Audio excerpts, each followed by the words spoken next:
Praise the lord. బైబిల్లో ఒక వాక్యాన్ని నేను మీకు జ్ఞాపకం చేసి వీలైనంత వరకు త్వరగానే ముగిస్తాను. నిర్గమాకాండం, పరిశుద్ధ గ్రంథమైన బైబిల్లో నుండి నిర్గమాకాండం 30వ అధ్యాయం 6వ వాక్యాన్ని చదువుకుందాం. నిర్గమాకాండం 30వ అధ్యాయం 6వ వాక్యం. సాక్ష్యపు మందసము నొద్ద నుండు అడ్డతెర ఎదుట అనగా శాసనముల మీద కరుణాపీఠము ఎదుట నీవు దాన్ని ఉంచవలెను. అక్కడ నేను నిన్ను, మనం ధ్యానించే మాట ఏంటంటే, నేను నిన్ను కలిసి కొందును. Praise the lord. కూర్చోవాలి పిల్లలు, ఎవరు అట్టి తిరగొద్దు, కూర్చోవాలా. తమ్ముడు కూర్చోండిరా, ఎవరు అట్టి తిరగొద్దు, కూర్చోండి దయచేసి. ఎవరు అట్టి తిరగొద్దు, సంతలో మార్కెట్లో తిరిగినట్టుగా. ఇది మందిరం కనుక జాగ్రత్తగా ఉంచండి పిల్లల్ని కూడా దయచేసి. బైబిల్లో రాయబడిన మాట ఏంటంటే, అక్కడ నేను నిన్ను కలిసి కొందును. ఎక్కడ? సాక్ష్యపు మందసం, శాసనముల మీద కరుణాపీఠం ఎదుట నీవు దాన్ని ఉంచగా అక్కడ నేను నిన్ను కలుసుకొందును. ప్రారంభ వాక్యం నుండి చదవండి. మరియు ధూపం వేయుటకు నీవు ఒక వేదికను చేయవలెను. తుమ్మకర్రతో దాన్ని చేయవలెను. దాని పొడవు 1.5 మూరల, దాని వెడల్పు, పొడవు వెడల్పు 1 మూర, అది చచ్చౌకముగా ఉండవలను. దాని ఎత్తు 2 మూరలు, దాని కొమ్ములు దానితో ఏకాండమై ఉండవలను. దానికి పై భాగమును 4 ప్రక్కలను దాని కొమ్ములకును మేలి బంగారు రేకును పొదిగించి దాన్ని చుట్టూ బంగారు జవను చేయవలను. దాని దిగువను దాన్ని 2 బంగారు ఉంగరములు చేయవలను. దాని 2 ప్రక్కల ఎందలి దాని 2 మూలల మీద దాన్ని ఉంచవలను.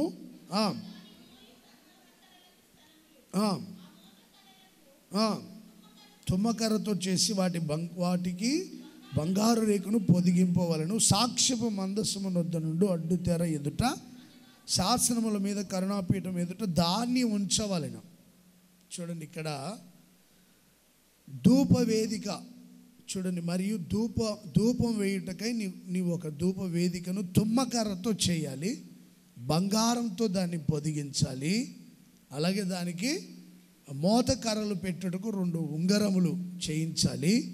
అలాగే బంగారు జవను 1 చేయించాలి. తుమ్మకర్రతో ఒక ధూప వేదికను చేయాలి. చేసి దాని సాక్ష్యపు మందసం ఎదుట కరుణాపీఠం ఎదుట దాన్ని ఉంచాలి.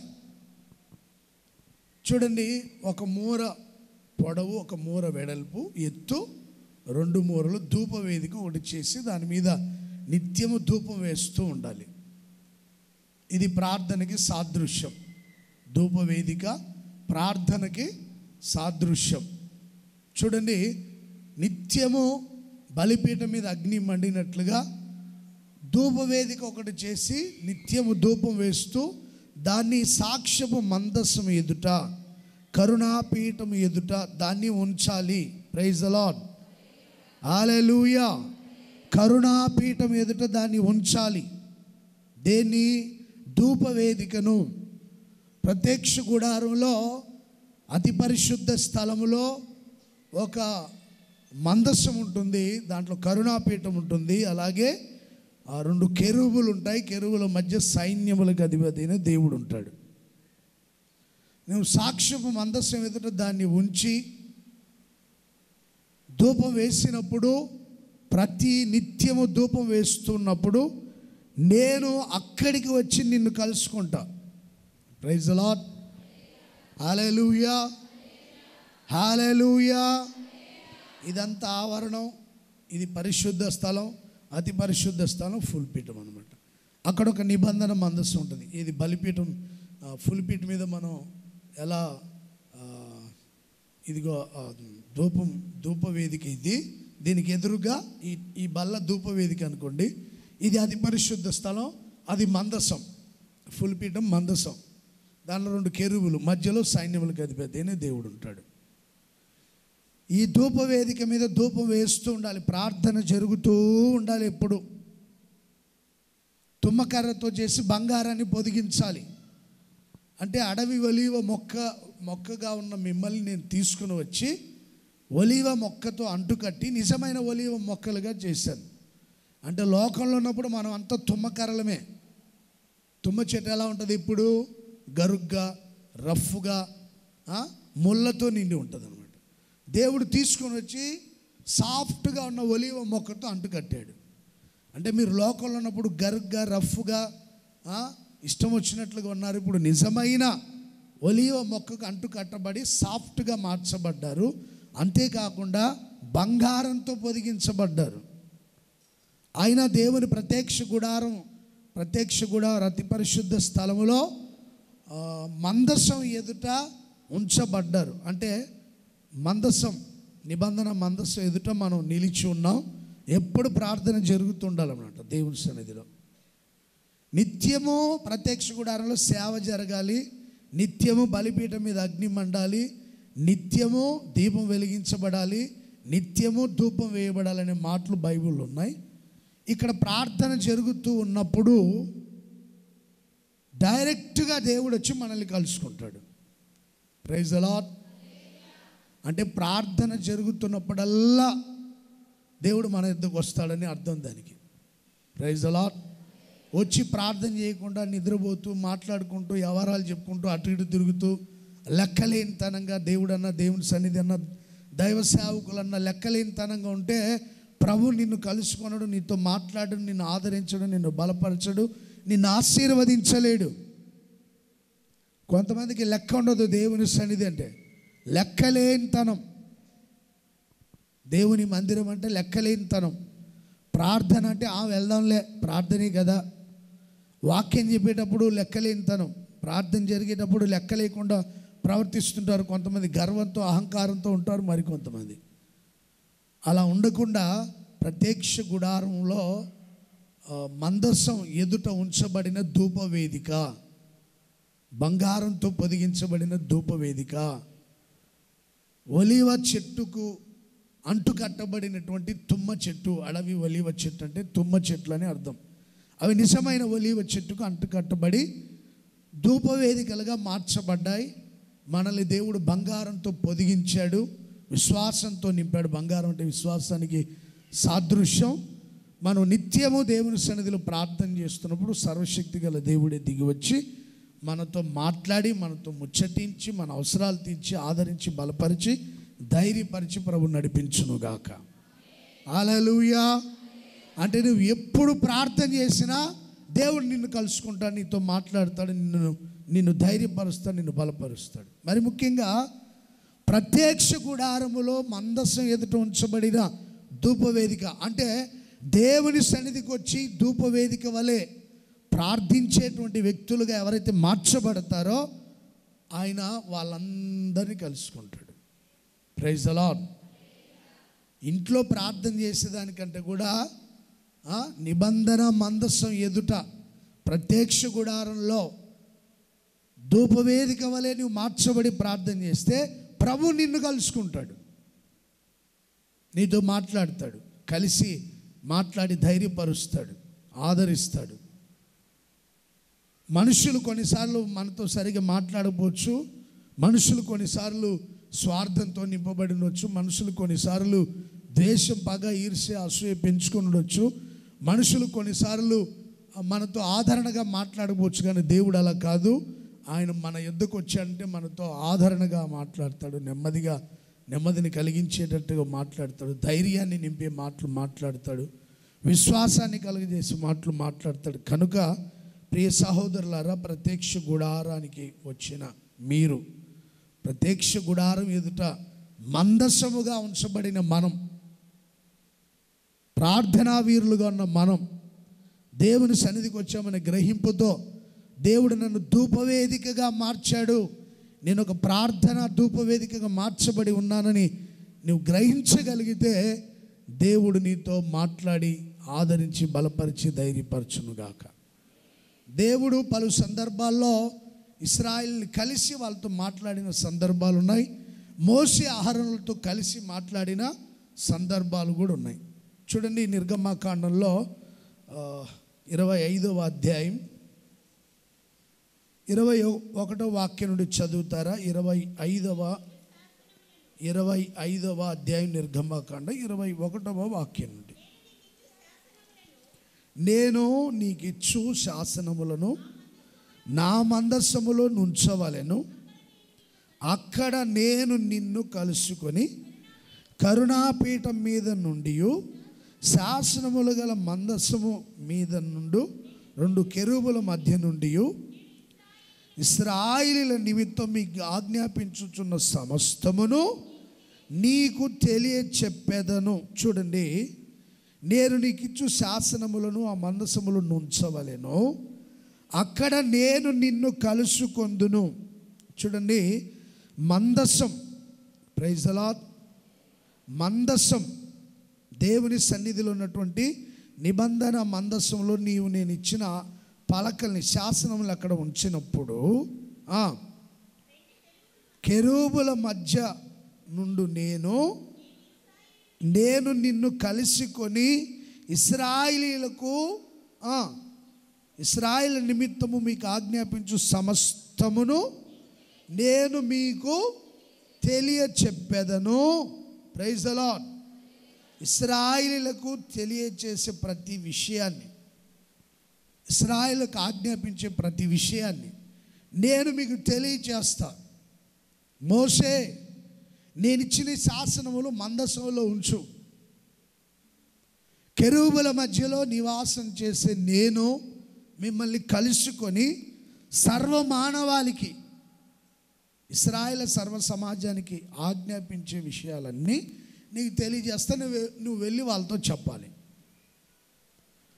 ప్రపంచమంతా, ఈ రోజున ప్రపంచమంతా దేవుడిచ్చినటువంటి శాసనాలు, దేవుడిచ్చిన కట్టడలు, దేవుడిచ్చిన ఉపదేశాల మీద ఆధారపడి జీవిస్తుంది. ప్రపంచ దేశాలను ప్రతి ఒక్కరూ మోషేకిచ్చిన ఆజ్ఞలు, మోషేకిచ్చిన నిబంధనలు, మోషేకిచ్చిన కట్టడలు, ధర్మశాస్త్రం మీదే ఆధారపడి జీవిస్తుంది. ప్రతి కట్టడం, ప్రతి శాసనం, ప్రతి నియమం, ప్రతి నిబంధన బైబిల్ని ఆధారం చేసుకునే ఈ రోజున సర్వ మానవాళు, ప్రపంచంలో ఉన్న అన్ని దేశాల్లో ఉన్న ప్రజలు దేవుడు సర్వ మానవాళికి ఇచ్చిన కట్టడల ప్రకారమే కొనసాగించబడుతుందని కొంతమంది ప్రముఖులు చెబుతూ ఉన్నారు. దేవుడిచ్చిన నియమాలే, దేవుడిచ్చిన నిబంధనలే, దేవుడిచ్చిన కట్టడలేనని. మోషేకి దేవుడు ప్రత్యక్ష గుడారం ఎదుట ఉన్నప్పుడు మోషేని దేవుడు కలుసుకొని, మోషే, ఇశ్రాయేలు ఇలా జీవించాలి, ఇలా బ్రతకాలి, ఇలా నడవాలి, ఇలా మాట్లాడాలి, ఇలా ప్రవర్తించాలి, ఇలా ప్రవర్తించకూడదు. లేవియా కాండంలో నేను చాలాసార్లు చెప్పాను, పచ్చబొట్లు పొడిపించుకోవద్దు, టాటూస్. Praise the Lord. అందంగా ఉందని ఒళ్ళంతా పచ్చబొట్లు పొడిపించుకుంటుంటారు, దయ్యాల్లాగా కనపడుతుంటారు. కొంతమంది మనుషులుగా ఉన్న వాళ్ళు దురాత్మలు, రాక్షసుల్లాగా కనపడుతుంటారు. టాటూస్ పొడిపించుకోవద్దు, పచ్చబొట్లు పొడిపించుకోవద్దు, దొంగతనం చేయొద్దు, అబద్ధాలు చెప్పవద్దు, తల్లిదండ్రులను దూషించొద్దు, సహోదరుని మీద పగపట్టొద్దు, కూలివాని కూలి మరుసటి రోజు దాకా ఉంచుకోవద్దు, చెవిటివాణ్ణి తిట్టొద్దు, గుడ్డివాని త్రోవలో అడ్డం వేయవద్దు, ప్రదానం చేయబడిన స్త్రీని పాడు చేయొద్దు. ఒక వ్యక్తి కోసం ప్రదానం చేసి ఉంటే అలాంటి వ్యక్తుల్ని బలవంతం చేయొద్దు. యవనస్తురాన్లైనటువంటి వ్యక్తుల మీద బలవంతం చేయొద్దు, నరహత్యలు చేయొద్దు, దొంగతనాలు చేయొద్దు, పొరుగువానిది ఆశించొద్దు, వ్యభిచరించొద్దు. ఇశ్రాయేలులకు తెలియచేయాల్సిన విషయాలన్నీ నువ్వు తెలియచేయాలంటే మందసం ఎదుట నీవు నిలవాలి. Praise the Lord. నేను వచ్చి నిన్ను కలుసుకుంటాను. ఎక్కడున్నప్పుడు? మందసం ఎదుట ఉన్నప్పుడు. Praise the Lord. నేను ఇచ్చిన శాసనాల్ని నీవు మందసములో ఉంచి కరుణాపీఠం ఎదుట, నిబంధన మందసం ఎదుట నీవు నిలవాలి. Praise the Lord. Hallelujah. Yesanna garu నన్ను ఒకసారి ఒక పెద్ద సంఘానికి పంపించాడు. అప్పుడు నాకు ఇంకా పెద్ద అనుభవం ఏం లేదు. అనుభవాలు సీనియారిటీని బట్టి రావు, తగిలిన గాయాన్ని బట్టి వస్తాయి. Praise the Lord. నేను సీనియర్ని, నాకు ఇంత వయసు ఉంది, అంత అనుభవాలు సీనియారిటీని బట్టి రావు. దేహానికి మనసుకు తగిన గాయాన్ని బట్టి వస్తాయంట అనుభవాలు. అర్థమవుతుందా మీకు? ఎలా వస్తాయి అనుభవాలు? మన దేహానికి తగిలిన గాయం కావచ్చు, మన ఆత్మకి మనస్సుకు తగిలిన గాయాన్ని బట్టి వస్తాయి అనుభవాలు. దాని ద్వారా అనేక విషయాలు నేర్చుకుంటాం. సీనియారిటీని బట్టి రావు. చాలామందికి సీనియారిటీ ఉంటుంది కానీ సిన్సియారిటీ ఉండదు, యథార్థత ఉండదు. ఊరికే సీనియర్ అని ఎగిరితే కుదరదు. నువ్వు ఎన్ని సమస్యలు ఎదుర్కొన్నావు, ఎన్ని గాయాలు తగిలినాయి, దాన్ని బట్టి నీ ఎక్స్పీరియన్స్ పెరుగుతూ ఉంటుంది, అనుభవం పెరుగుతూ ఉంటుంది. తగిలిన గాయాలని బట్టి, ఎదురైన నిందల అవమానాలని బట్టి. Praise the Lord. హల్లెలూయా. చెప్పాలి గట్టిగా, హల్లెలూయా. ఒక మందిరంలో పెద్ద సేవది, ఇంచుమించుగా 1500 మంది విశ్వాసులు వస్తారు అక్కడికి. నాకు పెద్దగా సేవకు వచ్చి ఇంకా అప్పటికే ఒక 7 సంవత్సరాలు అయింది. ఒక 7 సంవత్సరాలు అయింది అంతే. సేవకు వచ్చి 7 ఏళ్ళు అయింది. 1500 మంది ఉండే సంఘం ఇచ్చాడు యేసన్న గారు. నాకంటే ముందు గొప్ప గొప్ప సేవకులు అక్కడ సేవ చేసి వెళ్ళారు. నాకు ఎప్పుడైనా ప్రసంగం చెప్పేదానికి కొంచెం ఇబ్బందిగా ఉంటే, సంఘానికి ఏం చెప్పాలి ప్రభా, మరి నాకంటే ముందున్న సేవకులు బైబిల్ అన్ని విషయాలు చెప్పే ఉంటారు, నేనేం చెప్పాలి అని ఆ శనివారం రోజు వెళ్ళి నేను బలిపీఠం మీద వెళ్ళి అక్కడ బలిపీఠం దగ్గర ప్రార్థన చేసుకుంటా ఆ బలిపీఠం మీద చేతులు ఉంచి అలాగే నిద్ర వచ్చేదాకా అక్కడే ప్రార్థన చేసుకునేవాడిని. ఒకసారి అలాగే నిద్రపోతే ప్రభు నాతో మాట్లాడేవాడు, ఇదిగో ఈ రోజున ఈ వాక్యం సంఘానికి నువ్వు తెలియచేయాలి అని. Praise the Lord. నేను ఆ వాక్యాన్ని బోధించిన తర్వాత, ఆ వాక్యం ముగించి అయిపోయిన తర్వాత, విశ్వాసులు అనే వాళ్ళు చిన్నపిల్లుడు అనుకున్నావా నిన్ను, నువ్వు మాట్లాడుతుంటే మాకెంతో ఆదరణ, ఎంతో నెమ్మది, ఎంతో సమాధానం. మా కుటుంబ విషయాలన్నీ, మా కుటుంబంలో ఏం జరిగిందో ఆ విషయాలన్నీ మీరు బోధిస్తున్నారు. మీరు కాదయ్యా బోధించింది, మీలో ఉన్న దేవుడు, సర్వశక్తి గల జీవం గల దేవుడు మాతో మాట్లాడారు, మిమ్మల్ని మరుగు చేసి.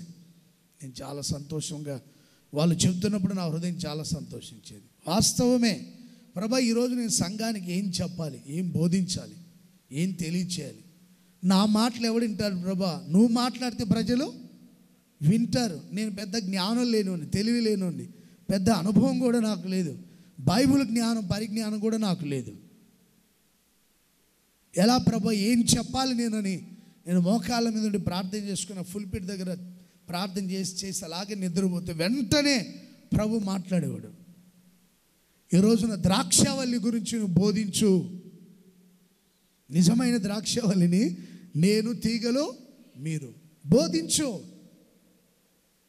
ప్రజలు బంధకాల్లో ఉన్నారు, చెరలో ఉన్నారు, వారు ఎలా విడుదల పొందుతారో దాని గురించి బోధించు అని పలు సందర్భాల్లో దేవుడు నాకు ఎప్పుడైనా దేవుని వాక్యం ఏం బోధించాలని ప్రభు ప్రేరేపించినప్పుడు ఆ బలిపీఠం మందసం ఎదుట నేను ప్రార్థన చేస్తే దేవుడు నన్ను కలుసుకొని నాతో మాట్లాడి ప్రజలకు ఈ విషయం చెప్పమని బోధించేవాడు.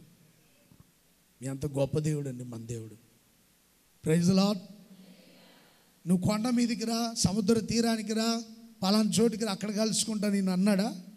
చెప్పాలి, మీరు చెప్పాలి. ఎవరెస్ట్ శిఖరం ఎక్కువ, అక్కడ నేను కలుస్తానని చెప్పాడా? హిమాలయ పర్వతాల్లోకి రా, అక్కడ కలుస్తానని చెప్పాడా? ఏంటి అలా చూస్తున్నా? నా మాటలు అర్థమవుతున్నాయి లేదా? హిమాలయ పర్వతాల దగ్గర రండి, అక్కడ కలిసి నేను మీతో మాట్లాడతానని చెప్పాడా? చెప్పాలి అందరూ. అరేబియా సముద్ర తీరానికి రా, అక్కడ మాట్లాడతాను. మధ్యధరా సముద్ర తీరానికి రా, అక్కడ మాట్లాడతాను. బంగాళాఖాతం సముద్ర తీరాన్ని వచ్చి కూర్చో, అక్కడ నేను కలిసి నీతో మాట్లాడతానని చెప్పాడా? ఎంఆర్ఓ గారిని కలిసామంటే ఎంఆర్ఓ ఆఫీస్కి రమ్మంటారు, అక్కడ నేను కలిసి నీతో మాట్లాడతాను. కలెక్టర్ గారితో మనం మాట్లాడాలా, ఆయన మనల్ని కలవాలన్నా, మనం ఆయన్ని కలవాలన్నా ఎక్కడికి వెళ్ళాలి? అది కలెక్టర్ ఆఫీస్కి వెళ్ళాలి, ఎంఆర్ఓ ఆఫీస్కి వెళ్ళాలి. నిబంధన మందసం ఎదుట మనం ఉంటే సాక్షాత్తు దేవుడే వచ్చి కలిసి మనతో మాట్లాడతాడు. Praise the lord. ధూపవేదికగా, ప్రార్థనా వీరుడిగా నువ్వు మారాలి. ప్రార్థించే వ్యక్తిగా నీవు అతి పరిశుద్ధ స్థలంలో ఉంచబడిన నిబంధన మందసం ఎదుట నిలవబడాలి. ఇప్పుడు మీరు ప్రత్యక్ష గుడారం అనబడిన ఈ స్థలానికి, ఈ మందిరానికి వచ్చారు. దేవుడు మీ అందరితో మాట్లాడును గాక. మీతో కలిసి మిమ్మల్ని బలపరిచి, ఆదరించి, ధైర్యపరచును గాక. హల్లెలూయా.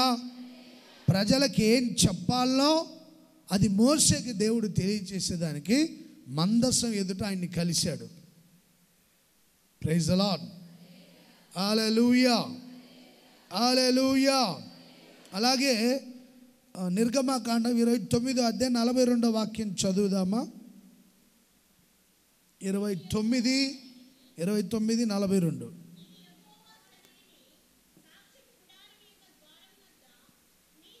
సాక్ష్యపు గుడార ద్వారమునొద్ద మీ తరతరములకు నిత్యముగా అర్పించు దహన బలి నీతో మాట్లాడుటకు నేను అక్కడికి వచ్చి మిమ్మల్ని కలుసుకొందును.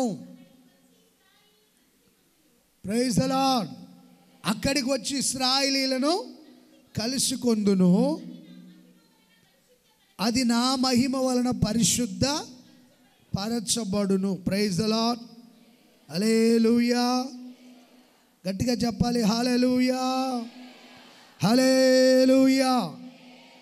41వ వాక్యాన్ని కూడా చదవండి. 38వ వాక్యం. నువ్వు బలిపీఠం మీద నిత్యము అర్పింపవలసినది ఏమనగా 2 గొర్రె పిల్లలను, ప్రతిదినము ఉదయం మందు 1 గొర్రె పిల్లను, సాయంకాలం మందు 1 గొర్రె పిల్లను అర్పింపవలను. దంచి తీసిన 30 నూనెతో కలిపిన 10వ వంతు పిండిని,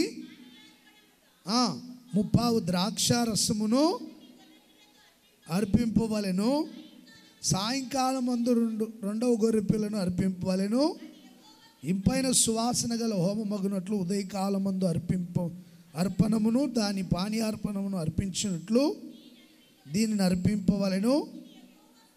సాక్ష్యపు గుడారం యొక్క ద్వారమునొద్ద మీ తరతరములకు నిత్యముగా అర్పించు దహన బలి నేను నీతో మాట్లాడుటకు అక్కడికి వచ్చి మిమ్ములను, హల్లెలూయా, బలిపీఠం మీద నిత్యము అర్పింపవలసినది ఏమనగా ఉదయము సాయంకాలము ఏడాది 2 గొర్రె పిల్లలను అర్పించాలి. దంచి తీసిన ఒలీవ నూనె. Praise the Lord. ఎంత? 30. Praise the lord. కేజీలో పావు కేజీ. 30 అంటే కేజీలో ఎంత? 3వ వంతు. పావేనా? 30 అంటే 3 పాలు. ఓకే. Praise the Lord. పావు వంతు తీసేస్తే 30వ వంతు. Praise the Lord. అంటే 75% అనమాట. Praise the lord.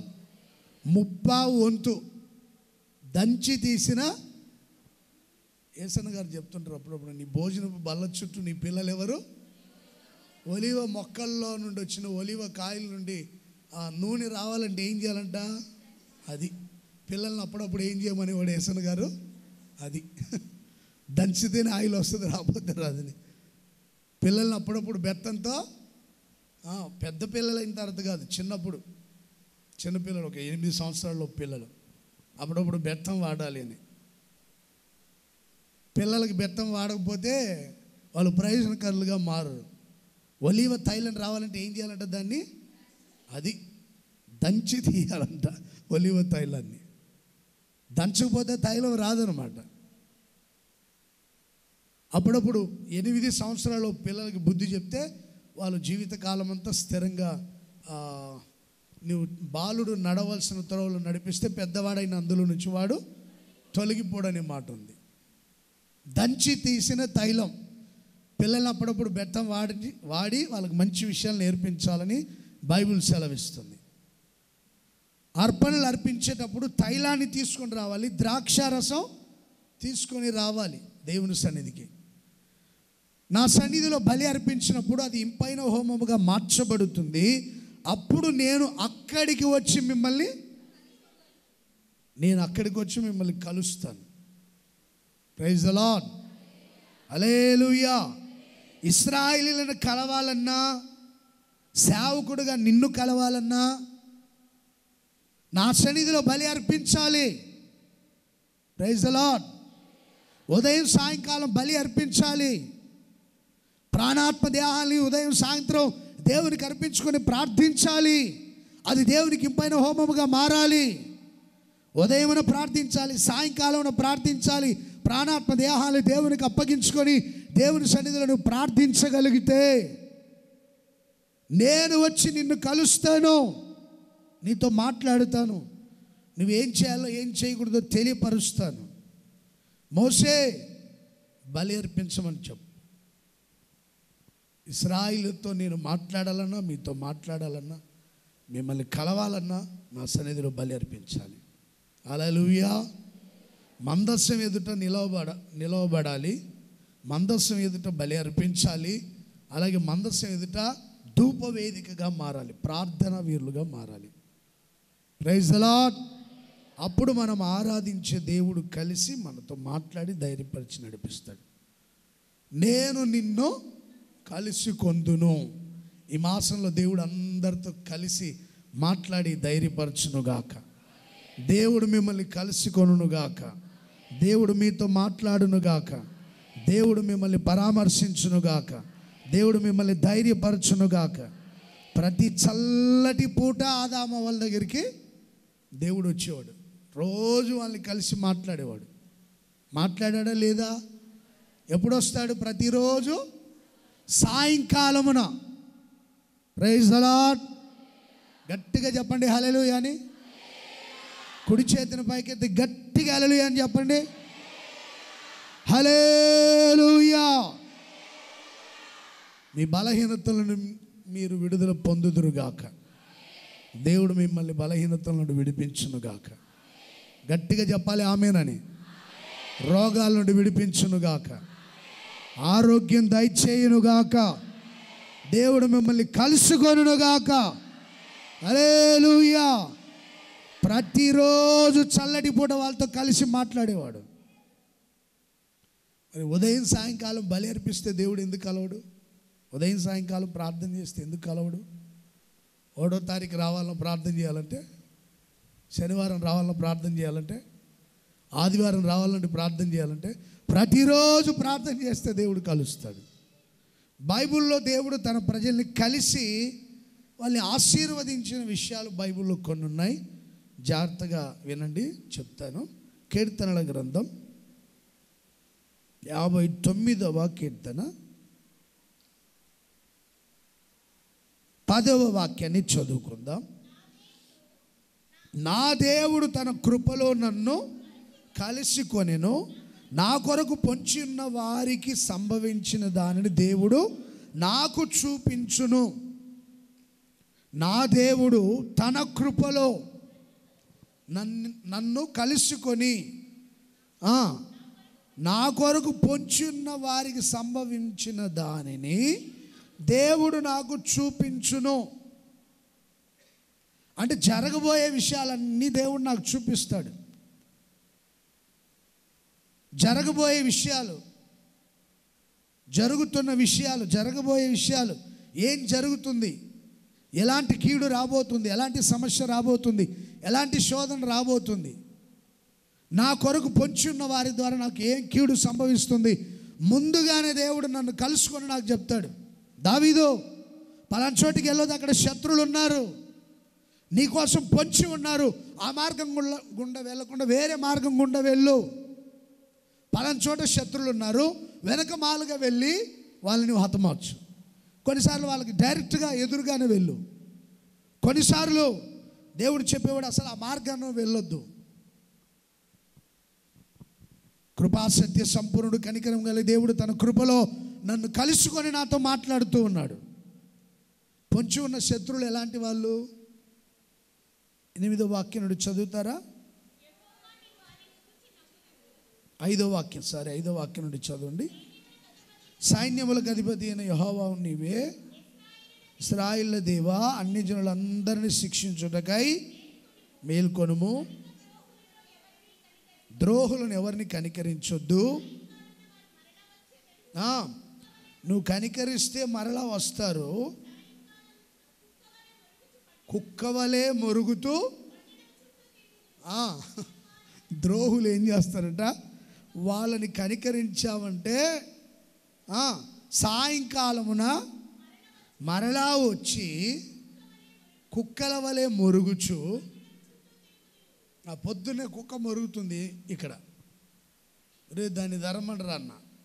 అసలు ఎందుకు మొరుగుతుందా అని చూస్తే వేరే వీధి కుక్క ఈ వీధిలోకి వచ్చిందనమాట. 4 వీధులు అవతల కుక్క ఈ వీధిలోకి వచ్చింది. ఈ కుక్కకి నెమ్మది లేదు. నాకు పెట్టాల్సిన అన్నమంతా దానికి పెడతారేమో అని దాని మీద గొడవ. ఇది ఎంతైనా ఇసాకయ్య ఉన్నాడా? చాయ్ అన్న పోవట్లేదు. అది ఏంట్రా, ఒరే దాన్ని కొట్టంట్రా బాబు, ప్రార్థన జరుగుతుంది, డిస్టర్బ్ అయిద్దంటే నేనే వచ్చి చూస్తే వేరే 4 వీధులు ఉండే ఆ కుక్క ఇక్కడికి వస్తే దాని మీద ఇది పోట్లాడుతుంది అనమాట. అవి నెమ్మదిగా ఉండవు. వాటికి చెందాల్సింది చెందనప్పుడు వాటికి మరలా ఇంకోటి తీసుకొని వెళ్ళిపోతుందని భయం కదా. నాకు రావాల్సిన మహిమ రాకుండా దానికి చెందిద్దేమో, నాకు రావాల్సిన ఆహారం అది తింటుందేమో అని దీని భయం. అందుకని పెద్దగా అరుస్తుంది అనమాట. ప్రార్థనకు డిస్టర్బ్ అయింది తరమని చెప్తే, నేను అసలు ఎందుకు అరుస్తుంది, ఉదయం రాత్రుల్లో కదా కుక్కలు అరిసేది, ఉదయం ఎందుకు అరుస్తుందని చూస్తే దానికి సంబంధించింది అపోజిషన్లో ఉందనుకో వచ్చిందనమాట. కుక్కలు అరుస్తూ పట్టణం అంతా కుక్కల వలె మొరుగుచు పట్టణం చుట్టూ తిరుగుతూ ఉంటారంట. ద్రోహులు, అధిక ద్రోహుల్ని కనికరించొద్దు. మరలా వస్తారు, వచ్చిన వాళ్ళు నెమ్మదిగా ఉండరు, పట్టణం చుట్టూ తిరుగుతూ ఉంటారు అరుస్తూ.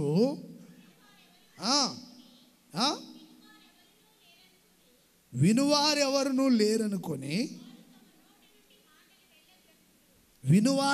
లేరనుకొని వారు తమ నోటు నుండి మాటలు వెళ్ళగరక్కుదురు. ఏమున్నాయంట పెదాల్లో? అది వాళ్ళ నోటిలో ఉన్న నాలుక కూడా కత్తి పదును పెట్టినట్టు పెడతారంట. పెదవులలో ఏమున్నాయంట?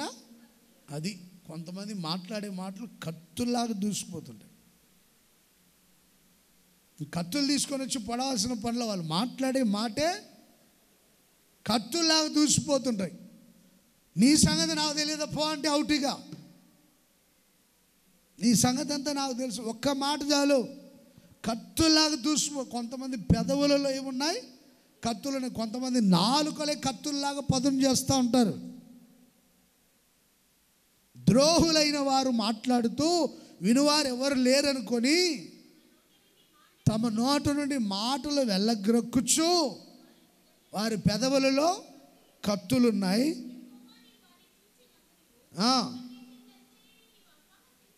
యెహోవా వారిని చూసి నీవు నవ్వెదవు, అన్ని జనులలో నీవు అపహసించెదవు. నా బలమా, నేను నీ కొరకు కనిపెట్టుకొని ఉన్నాను.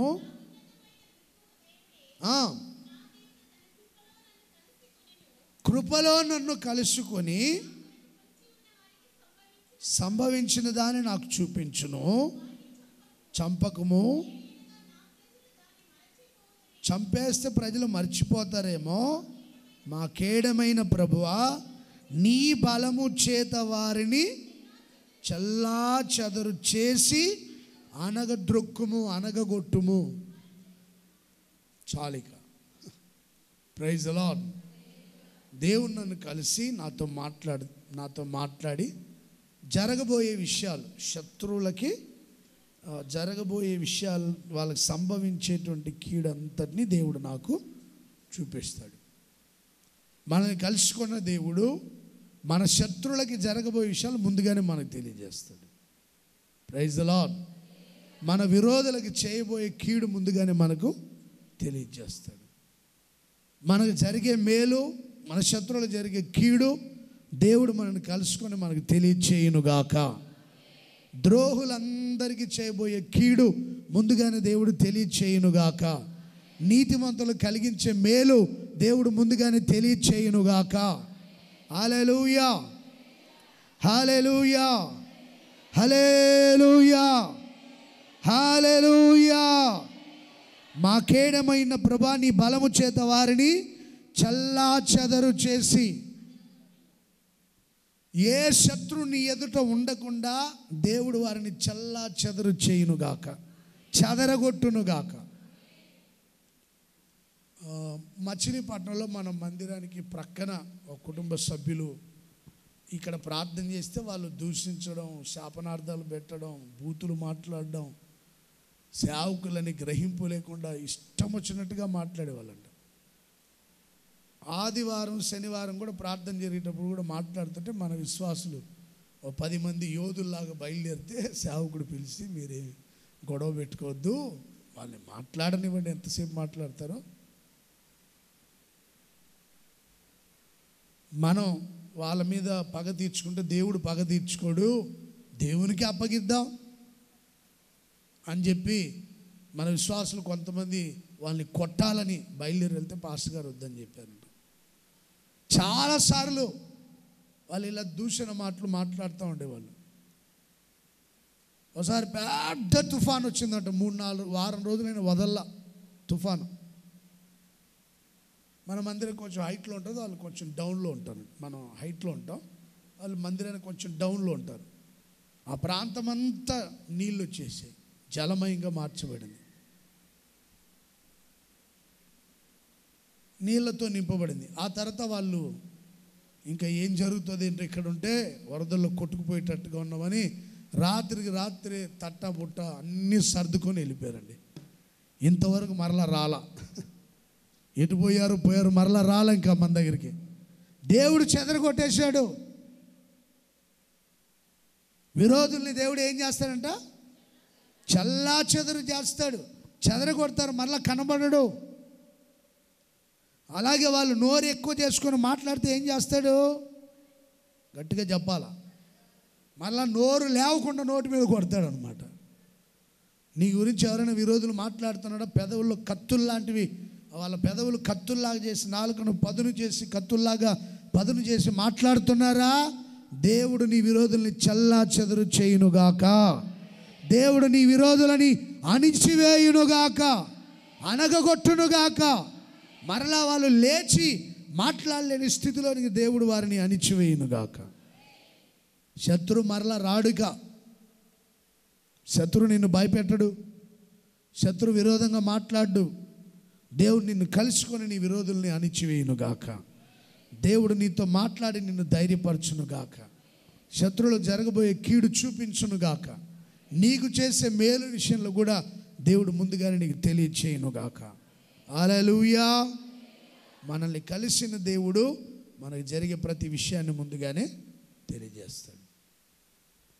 చూడండి, గోలియాతు రోజు ఇశ్రాయేల్ మధ్యలోనికి వచ్చి 40 రాత్రింపగలు నిద్ర లేకుండా చేశాడు ఇశ్రాయేలుని. దూషణ మాటలు, వాళ్ళ దేవతల పేరట శాపాలు పెడుతుంటాడు. దావీదును కూడా శపించాడు, తమ దేవతల పేరట శపించాడా లేదా? శాపనార్థాలు పెట్టాడనమాట, శాపవచనాలు పలుకుతుంటాడు, శాపాలు పెడుతుంటాడు అనమాట. దూషణ మాటలు మాట్లాడుతుంటాడు. హేతువు లేని శాపం ఒక్కడు కూడా మీ మీదకి రాదు. ఎవడని శపించాడా? హేతువు లేకుండా శపించాడా? అది ఏది మీ మీదకి రాకుండా ఉండునుగాక. Praise the Lord. ఎంతమంది ఎన్ని శాపాలైనా పెట్టండి మీ మీద, అది హేతువు లేకపోతే అది ఒక్కటి కూడా మీ దగ్గరికి రాదు యేసు నామములో. ఎవరైనా శాపాలు పెడితే అవన్నీ ఆశీర్వాదాలుగా మారునుగాక. రోజు దూషిస్తూ 40 రాత్రింపగళ్ళు నిద్ర లేకుండా చేశాడు శత్రువు. దేవుడు ఏం చేశాడు? శత్రువుని సంహరించాడు. శత్రువుని దేవుడు అణిచివేస్తాడు. ఫిలిస్తీన్లను దేవుడు అణిచివేశాడు, అనపబడిన వారయ్యారు. దూషించే శత్రువు, శపించే శత్రువు నీ కంటికి కనబడకుండా కనుమరుగైపోవునుగాక. Praise the Lord. అణిచివేయబడుదురుగాక, చల్లా చెదరైపోదురుగాక. Praise the Lord. హల్లెలూయా. దేవుడు నిన్ను కలుసుకొని నీతో మాట్లాడి ధైర్యపరచునుగాక. హిజ్కియా మీద కూడా సన్హెరీబు రాజు వచ్చి దూషణ మాటలు మాట్లాడాడు. తన పెదవుల్ని కత్తుల్లాగా మార్చి మాట్లాడాడు. దేవుడు ఏం చేశాడు? ఆయన్ని హతమార్చాడు. తన పిల్లల ద్వారా హతమార్చాడు. అణిచివేశాడు. కంటికి కనబడకుండా చేశాడు. ప్రియ సహోదరులారా, దేవుడు మనల్ని కలుసుకొని మనతో మాట్లాడి ధైర్యపరిచి మన విరోధులందరినీ హతమార్చునుగాక, మన విరోధులందరినీ చల్లా చెదురు చేయునుగాక, మన విరోధులందరినీ అనగగొట్టునుగాక. Praise the Lord. Hallelujah, hallelujah. Egypt దేశానికి నేను వెళ్ళినప్పుడు ఈజిప్ట్ మ్యూజియానికి వెళ్ళాం. ఆ మ్యూజియంలో ఫరో సింహాసనం ఒకటి ఉంటుంది, పెద్ద సింహాసనం. ఆయన సింహాసనం ఎదురుగా ఒక పీట ఒకటి ఉంటుంది. పీట అంటే ఆ పీట మీద వాళ్ళు కాళ్ళు పెట్టుకొని ఆ సింహాసనం మీద కూర్చొని కాళ్ళు పీట మీద పెట్టుకుంటారు. ఆ పీట మీద శత్రువుల బొమ్మలన్నీ చెక్కి ఉంటాయన్నమాట. నేను ఆ గైడ్ మాతో చెప్పాడు, ఇవి శత్రువుల బొమ్మలు. ఇవన్నీ రోజు ఫరో సింహాసనం మీద కూర్చొని ఆ శత్రువులందరినీ కాళ్ళ కింద అనగదొరుకుతూ ఉంటాడు. దానికి సాదృశ్యమే ఈ శత్రువుల బొమ్మలు. వాడికి ఎవడైనా శత్రు ఉంటే ఆ బొమ్మలన్నీ పీఠం మీద చెక్కించుకొని రోజు వచ్చి వీళ్ళు నా కాళ్ళ కింద చెప్పు చేతుల్లో ఉండాలని రోజు అనగదొరుకుతూ ఉంటాడంట వాళ్ళని. వాళ్ళ చేతిలో ఒక కర్ర ఉంటుంది. ఆ చేతి కర్ర కూడా ఆ చివరిలో శత్రువుల బొమ్మలు ఉంటాయి. ఇవి ఎప్పుడు నా చేతి క్రిందే ఉండాలని, నేను ఇలా అనగదొరకాలి, వీళ్ళని నా కాళ్ళ క్రిందే ఉండాలని వాళ్ళ ఆలోచనలు, రాజుల ఆలోచనలు అవి. భూ సంబంధమైన రాజుకి ఎంత ఆలోచన ఉంటే పరలోక సంబంధమైన రాజుకి ఇంకెంత ఆలోచన ఉండాలి. చప్పలు కొడదామా గట్టిగా? మన శత్రువులు మన భుజం మీద ఉంచుతాడా, మన కాళ్ళ కింద ఉంచుతాడా? గట్టిగా చెప్పాలి. మన శత్రువులు మన పాదములకు పాదపీఠముగా ఉంచబడుదురుగాక, మన పాదముల క్రింద వారు అనగగొట్టబడుదురుగాక. దేవుడు నీతో కలుసుకొని జరగబోయే విషయాలకు తెలియచేసి శత్రువులందరినీ చల్లా చెదురు చేసి అణిచివేయునుగాక. చప్పట్లు కూడా దేవుని మహింపడదామా గట్టిగా? ఎప్పుడు కలవరపడద్దు, ఎప్పుడు కంగారు పడద్దు, ఎప్పుడు భయపడద్దు, బాధపడద్దు. శత్రువులు అధికులైపోతున్నారని కంగారు పడద్దు. దేవుడు నీతో కలిసి నీ శత్రువులకు జరగబోయే కీడంతటిని దేవుడు నీకు తెలియచేయునుగాక. రెండవదిగా హెబ్రీయులకు రాసిన పత్రిక, హెబ్రీ పత్రిక 7వ అధ్యాయం 1వ వాక్యం నుండి చదవండి. రాజులను సంహరించి తిరిగి వచ్చుచున్న అబ్రహామును ఎవడు కలుసుకొని అతనిని ఆశీర్వదించెనో, 10వ వంతు ఇచ్చెనో. కొత్త నిబంధనలో 10వ వంతు గురించే లేదని చెప్తున్నాడు ఒక ఆయన. పాత నిబంధనలో ఉంది, కొత్త నిబంధనలో 10వ వంతు గురించి లేదు అని చెప్తుంటారు చాలామంది. మరి ఇక్కడ ఉందా లేదా? చెప్పాలి గట్టిగా. ఇంకా మీకు డౌట్ వస్తే మత్తయి సువార్త 23 కూడా చదువుకోండి. 23 మానక వాటిని అనుసరించుచు, చదవండి ఆ మాట ఒకసారి. పరిచయులారా, సోపులోను జీలకర్రలోను చెల్లించి న్యాయమును కనికరమును విడిచిపెట్టిద్రి, వాటిని మానక వీటిని, అంటే దశంభాగం ఇవ్వడం మానకుండా రోజు వీటిని చేస్తూ వాటిని మానకూడదు. యేసు ప్రభు చెప్పాడా లేదా? ఓ పాస్టర్ గారు అంటాడు కొత్త నిబంధనలో దశంభాగం సంగతి లేదంటాడు. పాత నిబంధనలో ఉంది, కొత్త నిబంధనలో లేదంటున్నాడు ఓ పాస్టర్ గారు. వాటిని మానొద్దు, వాటిని మానక వీటిని అనుసరించండి, వాటిని మానొద్దు. 10వ భాగాన్ని మానొద్దు, నీతి న్యాయాల్ని అనుసరిస్తూ ఉండండి అని. ఎవనికి 10వ భాగము ఇచ్చెనో ఆ షాలేము రాజును మహోన్నతుడగు దేవుని యాజకుడునైన మెల్కీసెదెకు నిరంతరం యాజకుడుగా ఉన్నాడు. నీతికి రాజని షాలేము రాజని అర్థము. చాలు. ప్రధాన యాజకుడైన యేసయ్య అని అర్థం. Praise the Lord, praise the Lord. ఎవడు అబ్రహామును కలుసుకొని అతన్ని ఆశీర్వదించెనో, ప్రధాన యాజకుడైన సర్వశక్తి గల దేవుడు అబ్రహామును కలిసి అతన్ని ఆశీర్వదించాడు. Praise the Lord, hallelujah. దేవుడు మనల్ని కలిసి మనతో మాట్లాడి మనల్ని బలపరిచి ధైర్యపరిచి ఆదరించి నడిపించేవాడు. జరగబోయే విషయాలన్నీ తెలియచేసి శత్రువులని అణిచివేసి చెదరగొడతానని మనతో కలిసి మనతో సెలవిచ్చే దేవుడు. రెండోదిగా దేవుడు మనల్ని కలిసి మనల్ని ఆశీర్వదించేవాడు. ఇదిగో ఈ వాగ్దాన కూడిక రోజున నా దేవుడు చేతులెత్తి మిమ్మల్ని ఆశీర్వదించునుగాక. ప్రధాన యాజకుడైన యేసయ్య మిమ్మల్ని కలిసి ఆశీర్వదించునుగాక. ప్రధాన యాజకుడైనటువంటి దేవుడు, ప్రధాన కాపరి అయిన దేవుడు, పరిశుద్ధుడైన దేవుడు,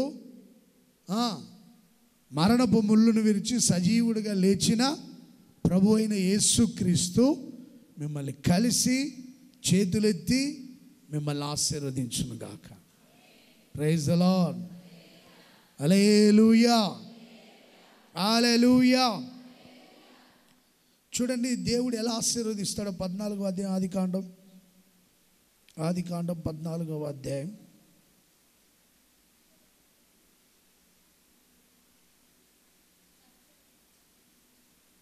17వ వాక్యం నుండి చదవండి.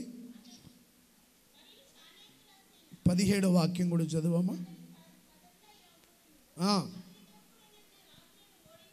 అతనితో కూడా ఉన్న రాజులను ఓడించి తిరిగి వచ్చినప్పుడు సొదొమ రాజు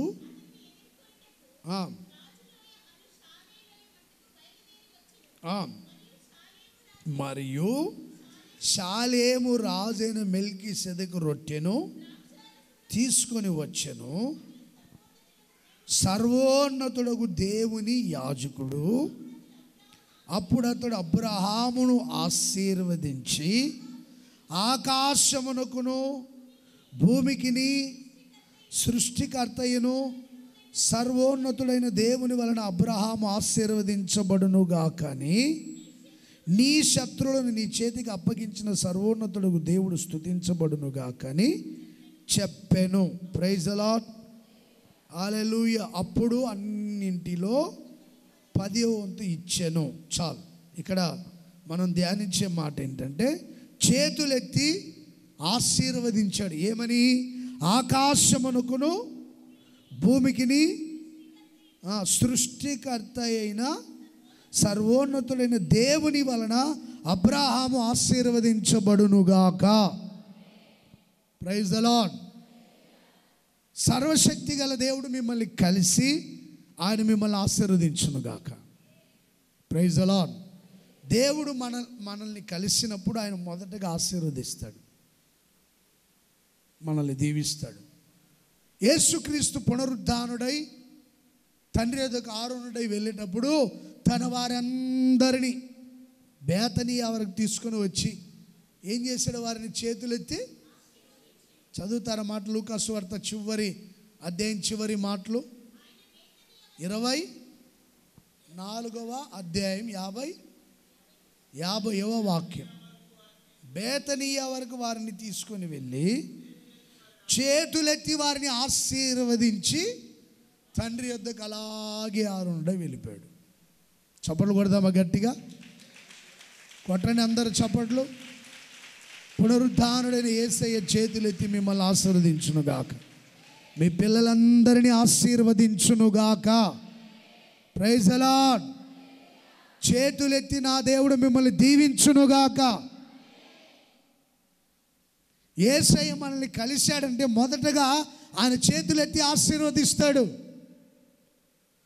ప్రధాన యాజకులు కూడా చేసే పని ఏంటంటే, యెహోవా నిన్ను ఆశీర్వదించి కాపాడునుగాక, యెహోవా తన సన్నిధి కాంతి ఉదయింపజేసి కరుణించునుగాక, యెహోవా తన సన్నిధి కాంతిని ప్రకాశింపజేసి సమాధానము దయచేయునుగాక.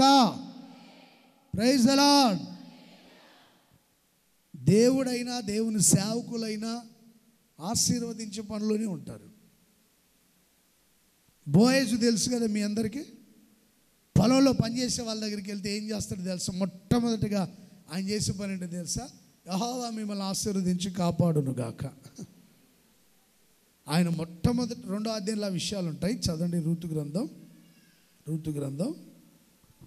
అధ్యాయం 2వ అధ్యాయం 2వ అధ్యాయం 4వ వాక్యం. రూతు గ్రంథం 2వ అధ్యాయం 4వ వాక్యం చదువమ్మా త్వరగా. బోయజు వచ్చి యెహోవా మీకు తోడయిండునుగాక చెప్పగా,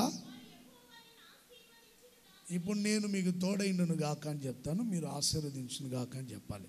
చెప్తారా? దేవుడు మీ అందరికీ తోడయిండునుగాక. Praise the lord. చెయ్యెత్తి చెప్పాలి, దేవుడు మిమ్మల్ని ఆశీర్వదించునుగాక అని. దేవుడు మీకు తోడయిండునుగాక. వినపడట్లా సరిగా. దేవుడు మీ అందరికీ తోడయిండునుగాక. దేవుడు మీ అందరినీ ఆశీర్వదించునుగాక. Praise the Lord. నేను ఆశీర్వాదం అంటే మీరు తోడై ఉండాలని చెప్పాలి. నేను దేవుడు మీకు తోడంటే దేవుడు మిమ్మల్ని అని చెప్పాలి. మీరు దేవుడు మీ అందరికీ తోడయిండునుగాక. మనస్ఫూర్తిగా చెప్పండి.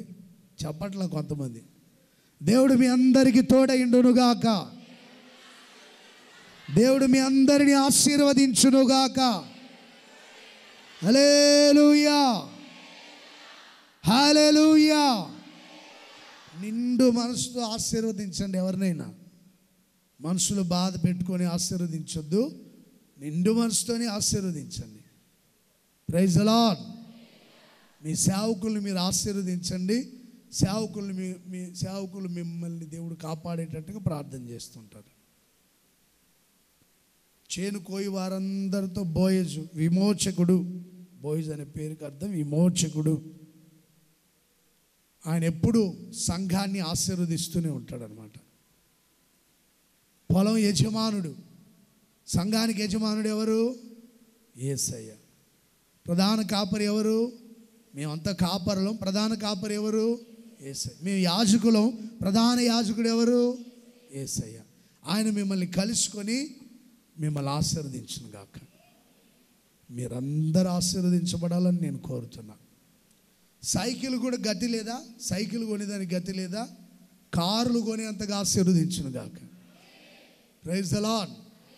మీ పిల్లలు మంచి ఉద్యోగాలు, మంచి వ్యాపారాలు చేస్తూ మంచి మంచి కార్లు కొనుక్కొని దేవుని సన్నిధికి రాబోతున్నారు. Praise the Lord. నాకు తెలుసు, సంధ్యమ్మ గారు వచ్చి ఉంటారు. వాళ్ళ అబ్బాయి హైదరాబాద్లో జాబ్ చేసేదానికి వెళ్ళేటప్పుడు బస్ ఛార్జీకి లేక వచ్చిందా సంధ్యమ్మ గారు? సంధ్యమ్మేనా? Praise the Lord. లారీ ఎక్కి వెళ్ళేవాడంట. ఇక్కడి నుంచి లారీలో బస్ ఛార్జీకి డబ్బులు లేతే లారీ ఎక్కి వెళ్ళేవాడంట. ఒక 50 రూపాయలు ఇస్తే హైదరాబాద్లో దించేవాళ్ళు. అక్కడ నుండి అతను ఉద్యోగం చేసి చోటుకి వెళ్ళేవాడంట. చిన్న జాబ్ అయితే ఏదో. ఒక రోజున కొత్త కారు కొనుక్కొని వచ్చాడు మందిరానికి. కంపెనీ సాఫ్ట్వేర్ జాబ్ చేస్తూ ఉన్నప్పుడు కంపెనీ వాళ్ళే ఒక కారు కొని ఆయనకి ఇస్తే అది ఇక్కడ తీసుకొని వచ్చాడు ప్రార్థన చేసిందని. ఆ రోజు ఈ విషయాలన్నీ చెప్పాడు. అన్నయ్య, నాకు ఛార్జీకి డబ్బులు లేకపోతే లారీ ఎక్కేళ్ళాను అన్నయ్య. ఇప్పుడు దేవుడు కొత్త కారు ఇచ్చాడు. సంవత్సరానికి 12 లక్షల రూపాయలు నా శాలరీ. నెలకి 1,00,000 రూపాయలు ఉండేది. ఇప్పుడు నెలకి 1,50,000 రూపాయలు నా శాలరీ. ఎంత? 1,50,000 రూపాయలన్నా ఇప్పుడు లారీలో తిరగాల్సిన అవసరం లేదు. కంపెనీ వాళ్ళకి ఒక కారు ఇచ్చారు. Praise the Lord. అద్భుతం కాదంటారా లేదా? దేవుడు ఆశీర్వదించాడు, ఆశీర్వదించలేదా? చెప్పాలి గట్టిగా. దేవుడు ఆశీర్వదిస్తే ఇలాగే ఉంటుంది. విమానంలో తిప్పుతాడు దేవుడు. Praise the Lord. నమ్మిన వాళ్ళు చెప్పాలి గట్టిగా, హల్లెలూయా. దేవుడు మనల్ని ఆశీర్వదించే విధానాలు వేరుగా ఉంటాయి. మనుషులు ఆశీర్వదించే ఆశీర్వాదం వేరుగా ఉంటుంది. దేవుడు ఆశీర్వదించే ఆశీర్వాదం వేరుగా ఉంటుంది. మీ పిల్లల్ని గొప్ప చేసి మీ కనుల ఎదుట ఆశీర్వదించి దీవించునుగాక. Praise the Lord. చేతులెత్తి నా ప్రభువైన యేసయ్య మిమ్మల్ని మీ పిల్లల్ని ఆశీర్వదించునుగాక. హల్లెలూయా. మందసం ఎదుట దేవుడు మోషేని కలిసి మాట్లాడినట్టుగా ఈ ప్రత్యక్ష గుడారం అనబడిన దేవుని సన్నిధిలో వచ్చిన మీ అందరినీ కలిసి ఆయన మీతో మాట్లాడి జరగబోయే శత్రువులు జరగబోయే కీడుని గురించి మీకు తెలియపరిచి ఆయన మిమ్మల్ని కలిసి మిమ్మల్ని మీ పిల్లల్ని మీ కుటుంబాలని ఆశీర్వదించునుగాక. యేసయ్య శపించే దేవుడు కాదు, ఆశీర్వదించే దేవుడు. ప్రతి ఒక్కరిని, మిమ్మల్ని మీ పిల్లల్ని మీకు కలిగిన సమస్తాన్ని, మీ చేతి పనులు, ఉద్యోగాలు, వ్యాపారాలు, పాడి పంటలు, మీకు కలిగిన సమస్తాన్ని నా దేవుడు 1000 రెట్లుగా ఆశీర్వదించి దీవించునుగాక. చివరికి ఒక విషయం చెప్పి నేను ముగించేస్తాను. అపోస్తుల కార్యములు 1వ అధ్యాయం 4వ వాక్యం నుండి చదువుకుందాం. అపోస్తుల కార్యములు 1వ అధ్యాయం. ఆయన వారిని కలుసుకొని ఇలాగూ ఆజ్ఞాపించెను, మీరు యెరూషలేము నుండి వెళ్ళక నా వలన వినిన తండ్రి యొక్క వాగ్దానం కొరకు కనిపెట్టుడి.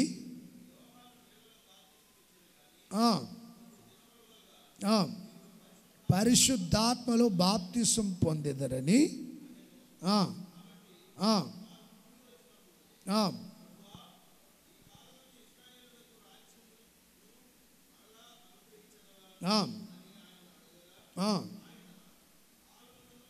ఎనిమిదో వాక్యం కూడా చదవండి. ఆయనను పరిశుద్ధాత్మ మీ మీదకి వచ్చినప్పుడు మీరు శక్తిని నొందెదరు గనుక మీరు యెరూషలేములో, యూదయ, సమరయ దేశములందంతటా భూదిగంతంలో వరకు నాకు సాక్షులు ఇందరని వారితో చెప్పారు. 4వ వాక్యం మరొకసారి చదువుతారా? ఆయన వారిని కలుసుకొని ఇలాగ ఆజ్ఞాపించును, వెళ్ళక వినిన తండ్రి యొక్క వాగ్దానం కొరకు కనిపెట్టుకొని ఉండుడి. అంటే పరిశుద్ధాత్మను పొందుడి. Praise the lord. పైనుండి ఒక శక్తి మీ మీదకి దిగి వచ్చేంత వరకు మేడగదిలో కనిపెట్టుకొని ఉండుడి. యేసయ్య వారిని కలిసి పరిశుద్ధాత్మను పొందమని వారిని ప్రేరేపిస్తున్నాడు. పరిశుద్ధాత్మ ఎక్కడ పొందుతారు, ఎలా పొందుతారు, పొందితే ఏం జరుగుతుందనే మాటలు వాళ్ళకి తెలియపరుస్తూ ఉన్నాడు. ఆయన వారిని కలిసి మీరు ఆత్మను పొందండి, తండ్రి యొక్క వాగ్దానం కొరకు కనిపెట్టండి. తండ్రి యొక్క వాగ్దానం ఏంటి? అంత్యదినములందు మనుషులందరి మీదకు నా ఆత్మను పంపుతాను. ఇది తండ్రి వాగ్దానం. ఈ వాగ్దానం మీరు పొందాలి. మనుషులందరి మీదకి ఆత్మ దిగి రాబోతుంది. తండ్రి వాగ్దానం ఏంటి? నత్తివాని పెదవులు భాషలు మాట్లాడతాయి. Praise the Lord. యెషయా గ్రంథంలో మాట్లాడుతుంది, నత్తివాని పెదవులు భాషలతో మాట్లాడుదురుగాక అని. యెషయా గ్రంథం 27వ అధ్యాయం 13వ వాక్యం. 27:13 యెషయా. నత్తివాని పెదవుల చేత, నత్తివాని పెదవుల చేత అన్య భాషలతో దేవుడు మాట్లాడతాడట. ఇది ఏ వాగ్దానం? తండ్రి ఇచ్చిన వాగ్దానం. Praise the lord. నత్తివాని పెదవులతో నేను భాషలు మాట్లాడిస్తా. యేసు ప్రభుని వెంబడించిన శిష్యుల ఇంచుమించుగా అందరు విద్య లేని పామరులే, ఎక్కువ శాతం మాటలు రానులే. వాళ్ళకి జాలర్ల భాష తెలుసు, ఇబ్రు భాష తెలీదు. పేతురు, యోహానులు విద్య లేని పామరులు కనుక వాళ్ళకి ఇబ్రు భాష రాదు పెద్దగా. చూడండి, ఆంధ్రప్రదేశ్లో కృష్ణా జిల్లాలో చాలా స్వచ్ఛమైన లాంగ్వేజ్, బుక్ లాంగ్వేజ్ మాట్లాడతారు. కృష్ణా జిల్లా వాళ్ళు ఎక్కువగా బుక్ లాంగ్వేజ్ అనమాట, బుక్లో ఉన్న లాంగ్వేజ్ స్పష్టమైన తెలుగు మాట్లాడతారు. అదే తెలంగాణకి వెళ్తే కొంచెం యాస ఉంటుంది. అలా వెస్ట్ గోదావరి, ఈస్ట్ గోదావరి, శ్రీకాకుళం అలా వెళ్తే ఇంకా యాస ఉంటుంది భాషలో. ట్యూబ్ లైట్ అంటారు వాళ్ళు, సూప్ లైట్ అంటారు అనమాట. మీకు అర్థమవుతుందండి? ట్యూబ్ లైట్ని ఏమంటారు? సూప్ లైట్ అంటారు వాళ్ళు. వాళ్ళ భాష అలాంటిది. ఏంట్రా బాబు తిన్నారా అని అడుగుతారు అనమాట. ఏమండి భోజనం చేశారా అంటారు కృష్ణా జిల్లా వాళ్ళు. అటు శ్రీకాకుళం అటుగానే వెళ్తే ఎంత యాస ఉంటుంది ఆ భాష. తెలంగాణకి వెళ్తే ఇంకా వాళ్ళు ఏం మాట్లాడితే వాళ్ళకి మనకు అర్థం కాదు కొన్నిసార్లు. తెలంగాణ భాష ఎలా ఉంటుందంటే అమ్మాయిని తోలుకొచ్చావా అంటారు అనమాట. మీకు అర్థమవుతుందా? అమ్మాయిని తోలుకొచ్చావా అంటారు. మనం ఇక్కడ తోలుకొచ్చారంటే పశువుల్ని, గేదెల్ని, అది గేదెల్ని పశువులు తోలుకొచ్చారు అంటారు. తెలంగాణలో మనుషుల్నే తోలుకొచ్చారు అని అంటారు అన్నమాట. మీకు అర్థమవుతుందా? అలా యేసు ప్రభుని వెంబడించే విద్య లేని పామరులకి ఇబ్రూ భాష రాదు, వాళ్ళకి తెలుగే వాళ్ళ భాష సరిగా రాదు, వాళ్ళకి నచ్చోళ్ళు అనమాట. దేవుడు వాళ్ళని తీసుకొచ్చి వాళ్ళ పెదవుల్లో ఏం నింపాడు? భాషలు. Praise the Lord. భాషలతో ఎందుకు మాట్లాడాలి అనే డౌట్ మీకు రావచ్చు. అన్యజనులకు కూడా సువార్త ప్రకటించాలంటే ఒక నత్తివాన్ని తీసుకొచ్చి మాట్లాడిస్తా. మామూలోడు మాట్లాడితే వినరని నత్తివాని నోటే నా మాట నుంచి వానితో మాట్లాడిస్తా. మంచోడు మాట్లాడితే పెద్దగా పట్టించుకోరు. అదే మూగోడు మాట్లాడారు అనుకోండి ఎలా ఉంటుంది? నత్యోడు మాట్లాడారు అనుకోండి ఎలా ఉంటుంది? వింతగా ఉంటుంది. చదువు వచ్చిన వాళ్ళతో కాదు సేవ చేయించుకునేది, అసలు చదువు రానోడితోనే సేవ చేపిస్తాను నేనని చెప్తాడు దేవుడు. జ్ఞానులను సిగ్గుపరిచే దానికోసం వెర్రివారిని తీసుకొచ్చి సేవ చేపిస్తా. అర్థమవుతుందా? అన్యజనులకు సువార్త ప్రకటించేదానికి నత్యోల్ని తీసుకొచ్చి వాళ్ళ నోట భాషలు మాట్లాడించి సువార్త ప్రకటింపజేశాడు. చప్పట్లు కొడదామా గట్టిగా? అది దేవుని శక్తి. తండ్రి యొక్క వాగ్దానం ఏంటి? మనుషులందరి మీద ఆత్మ కుమ్మరిస్తా. తండ్రి యొక్క వాగ్దానం ఏంటి? నత్తివాని పెదవులలో భాషలుంచి అన్ని జనులకు సువార్త ప్రకటిస్తా. ఇది నత్తివాని పెదవుల్లో ఆయన భాషలు మాట్లాడించే వాగ్దానం. చాలామందికి అన్ని భాషలు అనేది కొత్త నిబంధనలు ఉందనుకుంటారు. పాత నిబంధనలు ఎప్పుడూ రాసిపెట్టి ఉంచాడు యెషయా గ్రంథంలో. అర్థమవుతుందా మీకు? పెద్ద శబ్దం, యెరూషలేము పట్టణం అంతా ఒక పెద్ద శబ్దం. ఆ రోజు గాలి లాంటి ఒక ధ్వని, బలమైన ఒక శబ్దం, వేగముగా వీచు గాలి వంటి ఒక శబ్దం. యెరూషలేము పట్టణం అంతా వినబడిందంట ఆ రోజు గాలి శబ్దం. పెద్ద గాలి ధ్వని వినబడినప్పుడు అందరూ వచ్చారు అక్కడికి. ఏమైంది ఏమైంది ఇక్కడ ఏమైందని, ఏం జరిగింది? ఇంత శబ్దం వచ్చింది. అగ్ని జ్వాలల వంటి నాలుకలు విభాగింపబడ్డాయి, పెద్ద పెద్ద అరుపులు.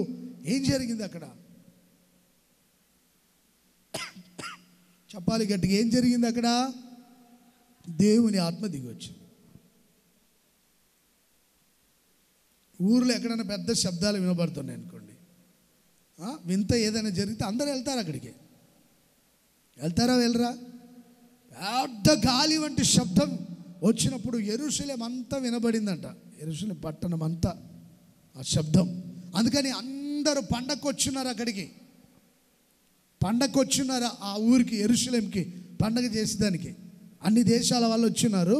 ఏదో జరుగుతుందని అక్కడికి వెళ్తే వాళ్ళ భాషలు మాట్లాడి సువార్త ప్రకటించారు.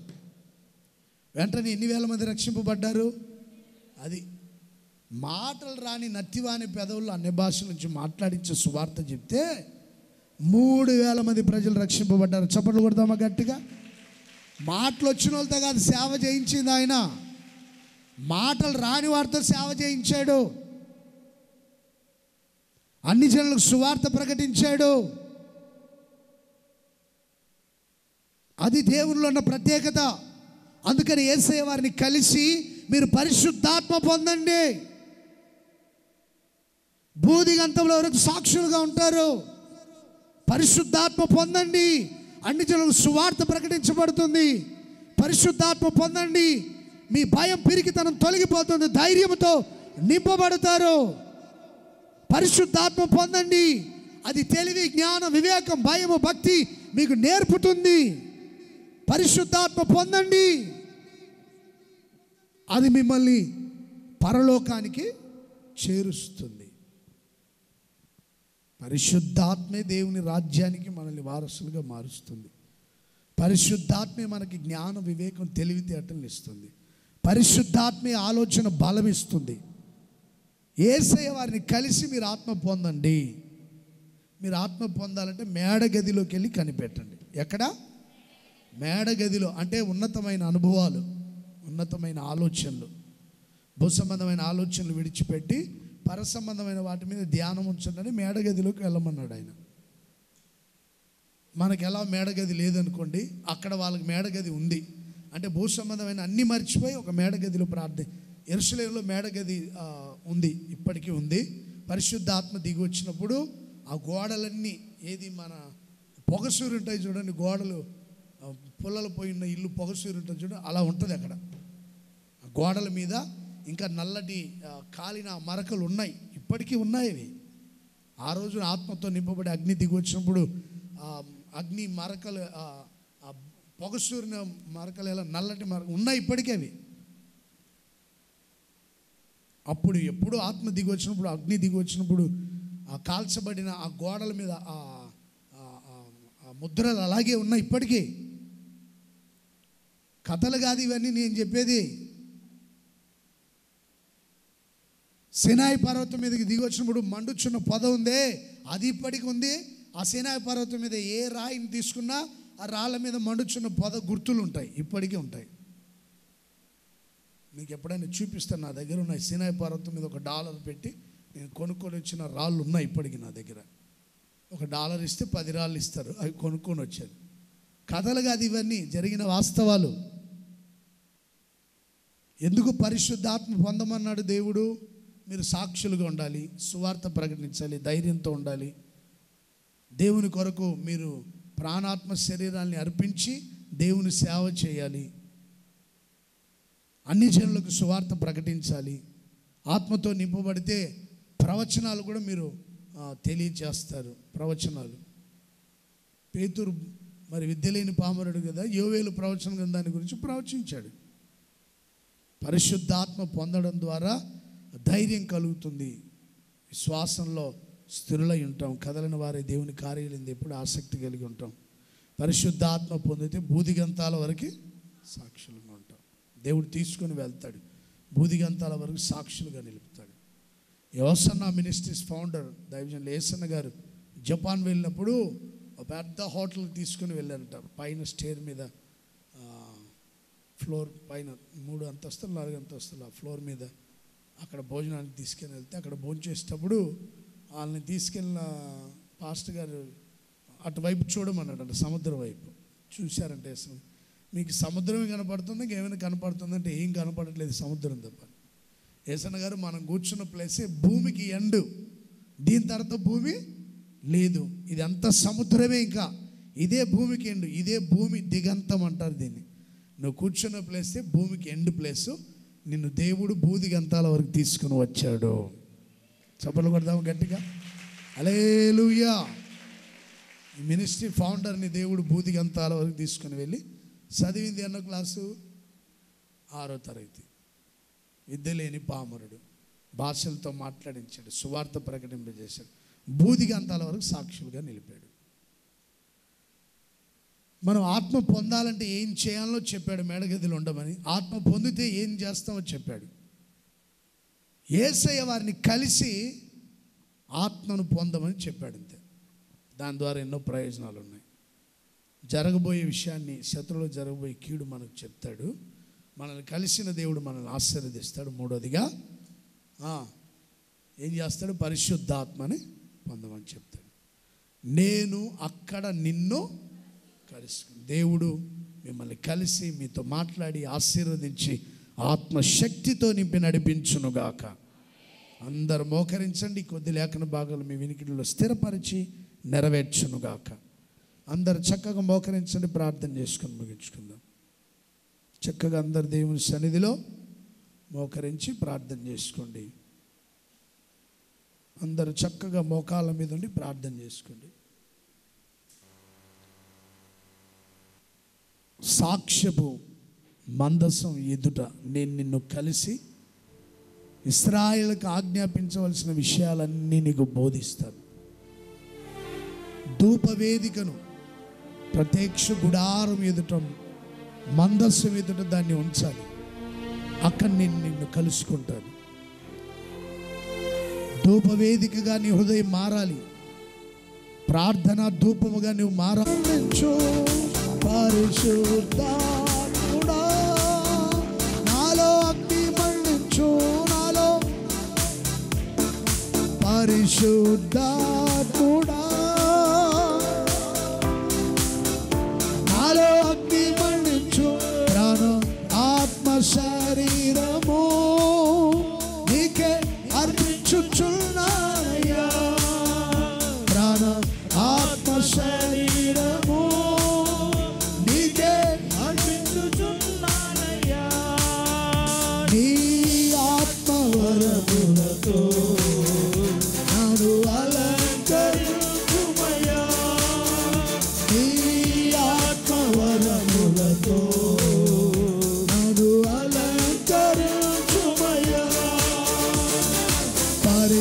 పరిశుద్ధాత్ముడా నాలో అగ్ని మండించు. అందరు గట్టిగా మండించు.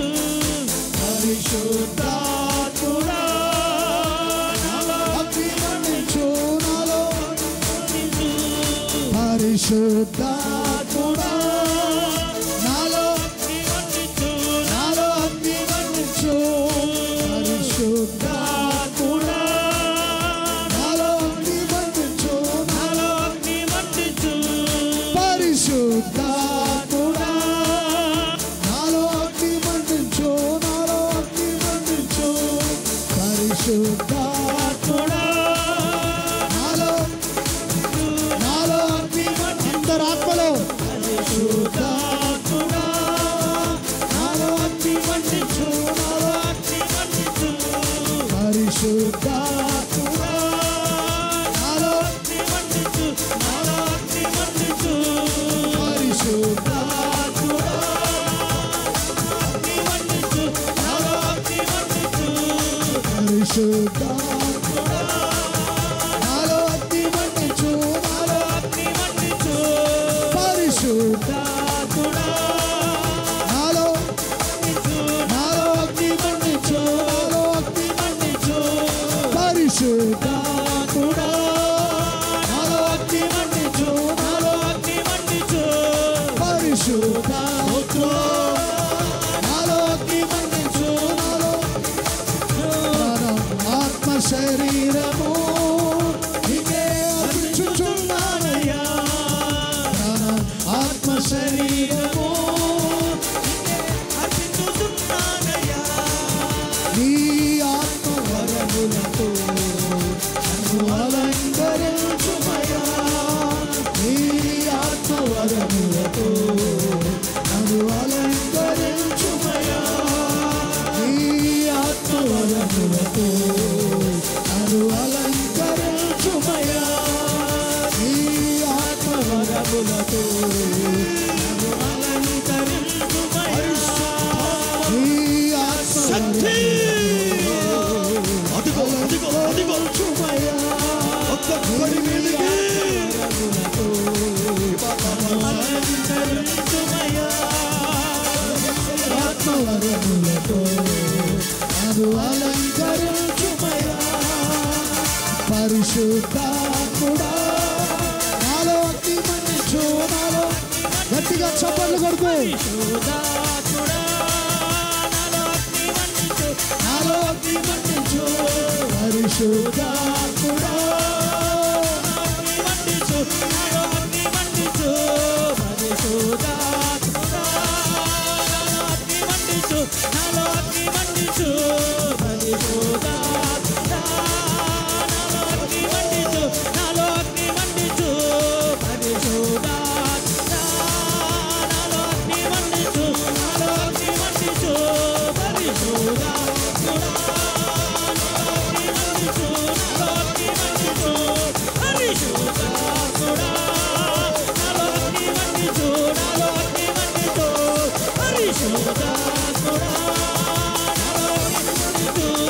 గట్టిగా చప్పట్లు కొడుతూ చప్పట్లు కొడుతూ ఆత్మలో ఆనందించండి.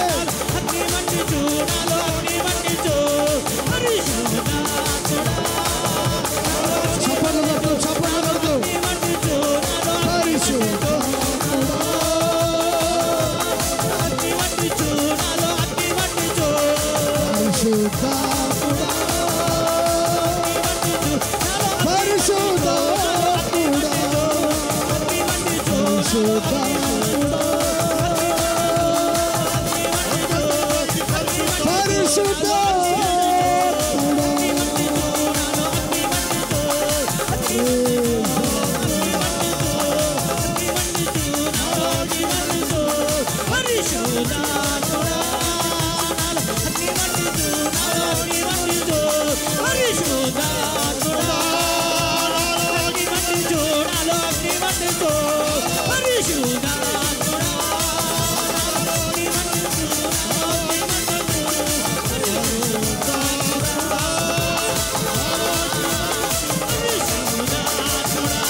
పరిశుద్ధ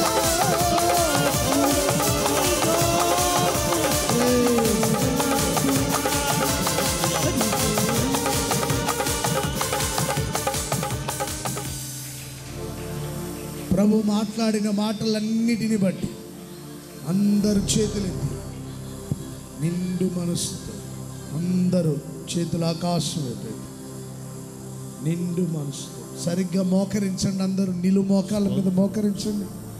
అందరూ చక్కగా మోకరించి ప్రభు మాట్లాడిన మాటలన్నిటిని బట్టి చేతులెత్తి గట్టిగా స్తోత్రం అని చెప్పండి. అక్కడ నేను నిన్ను కలిసి కొందునన్న వాగ్దానం మనందరి పట్ల నెరవేర్చినట్లుగా స్తోత్రం చెల్లిద్దామా? దేవుడు మనతో కలిసి మాట్లాడినట్లుగా స్తోత్రం చెల్లిద్దామా? దేవుడు మనల్ని కలిసి శత్రువులకు జరగబోయే కీడు మనకు తెలియపరుస్తున్నందుకే స్తోత్రం చెల్లిద్దామా? మనకు జరగబోయే మేలు విషయం కూడా తెలియపరచినట్లుగా స్తోత్రం చెల్లిద్దామా? ప్రధాన యాజకుడైన యేసు కలిసి మనల్ని ఆశీర్వదించినట్లుగా స్తోత్రం చెల్లిద్దామా? అబ్రహామును కలిసిన యాజకుడు ఆశీర్వదించినట్లుగా మనల్ని, మన సంఘాల్ని, మన విశ్వాసుల్ని, సేవకుల్ని, కుటుంబాల్ని ఆయన కలిసి ఆశీర్వదించినట్లుగా స్తోత్రం చెల్లిద్దామా? ఆయన వారిని కలుసుకొని ఆత్మతో నింపినట్లుగా సంఘాల మీద, సేవకుల మీద, అన్ని జనులందరి మీద ఆత్మను కుమ్మరించినందుకే స్తోత్రం చెల్లిద్దాం. ధైర్యంతో, స్థిర విశ్వాసంతో నింపి అభిషేకించి అద్భుతంగా నడిపిస్తున్న దేవునికి స్తోత్రం చెల్లిద్దాం.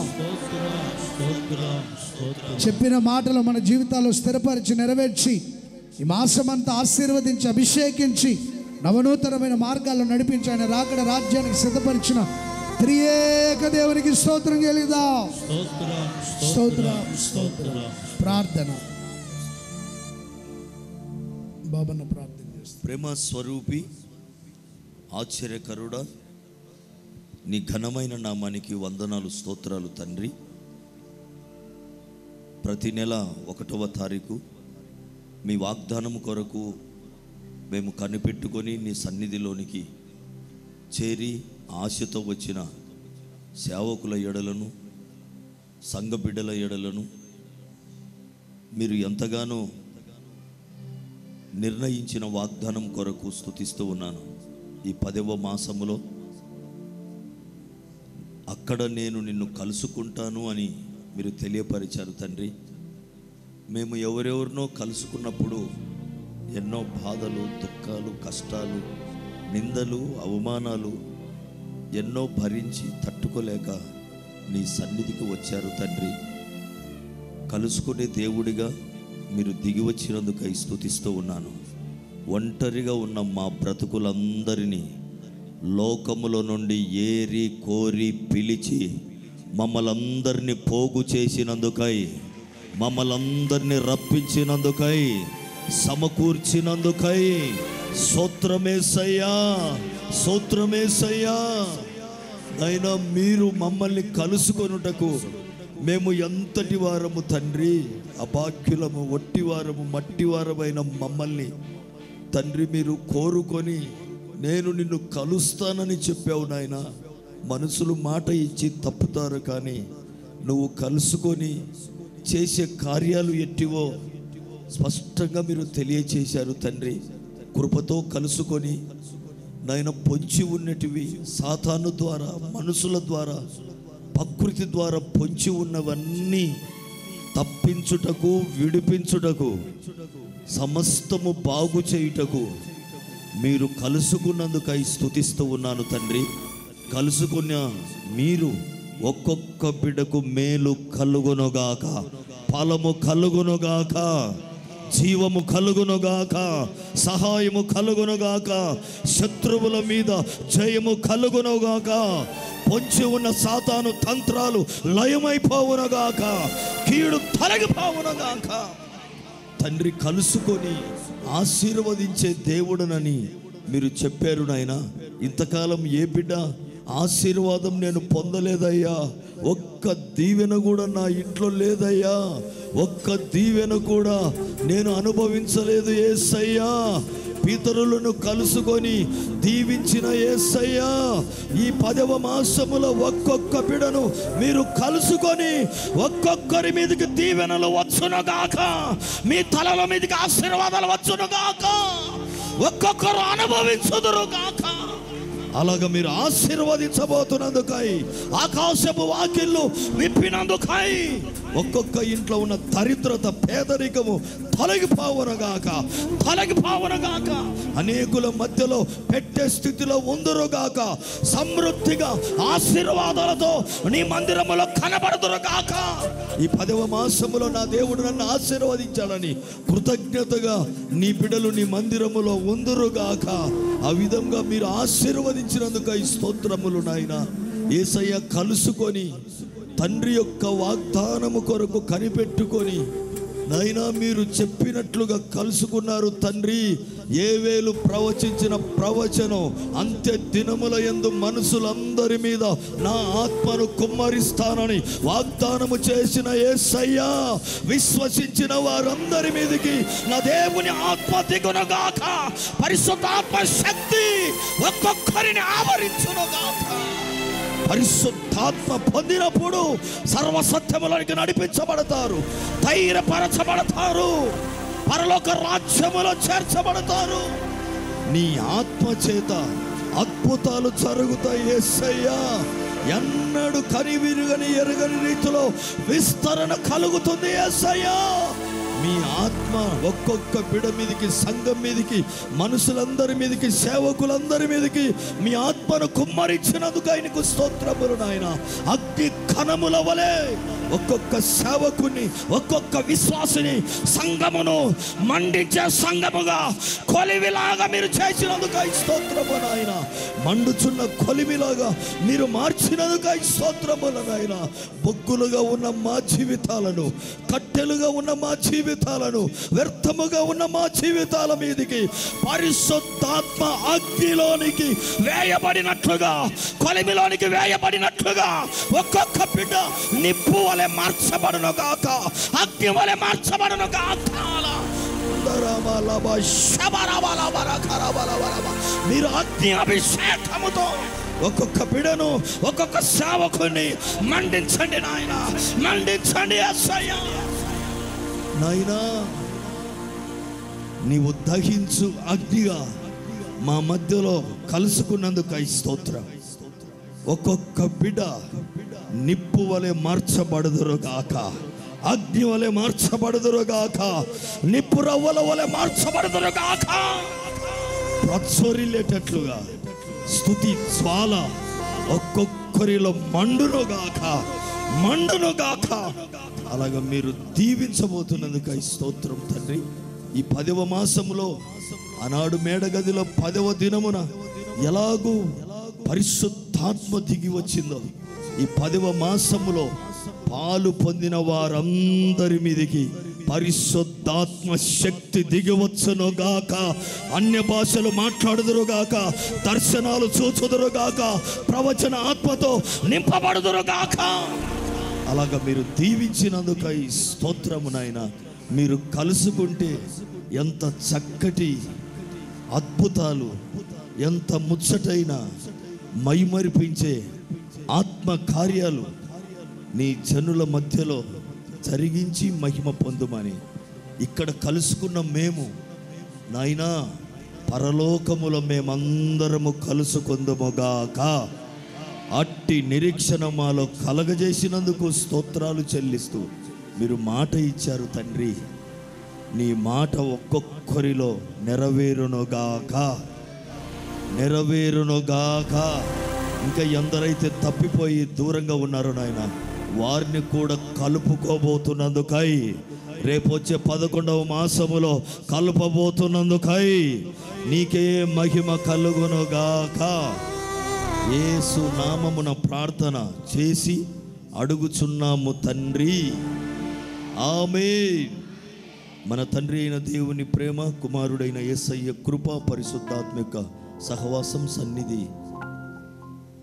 ఈ వాగ్దాన సందేశ కూడికలో వాక్యాన్ని బోధించిన సేవకులకును, సేవకులందరికీ, పాలు పొందిన సంఘ బిడ్డలందరికీ, పరిచర్య చేసి సహకరించి గుప్పిళ్ళు విప్పిన కుటుంబాలన్నిటికీ, కట్టబోతున్న మందిరం కొరకు సిద్ధపడి ఎందరైతే నా దేవుణ్ణి కలుసుకోవాలని నిర్ణయించుకున్నారో వారందరికీ సదాకాలం ఆయన కృపతో కలుసుకొనుగాక. ఆమేన్. హల్లెలూయా, హల్లెలూయా.